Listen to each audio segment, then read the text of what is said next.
Hello guys, welcome on second. सबैलाई नमस्कार, म गोपाल।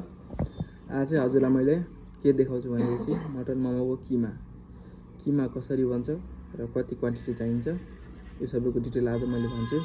अनि यो मेरो युट्युब च्यानल पनि अहिले भर्खरै स्टार्ट गरेको हो। कृपया मेरो युट्युब च्यानलको लिङ्क चाहिँ फेसबुकमा छ, फेसबुकमा गएर कृपया मेरो युट्युब च्यानल सब्सक्राइब गरिदिनु होला। हस् त, अहिलेलाई यही भन्छु। अब म तपाईँलाई मटन किमा कसरी बन्छ र त्यसको रेसिपी बताउन गइरहेको छु। हस्त नमस्कार। अहिलेको लागि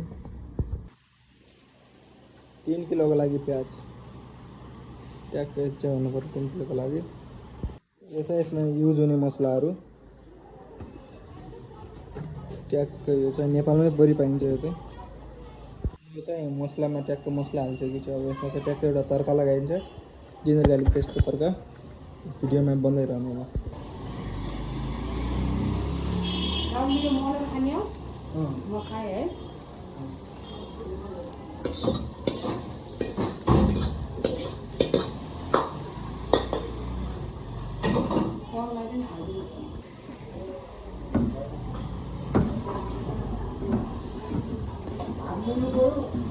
किमा चाहिँ यत्तिकै भइसकेपछि चाहिँ ट्याक्कै यसलाई फ्रोजनको लागि केही समयको लागि राख्नुपर्छ।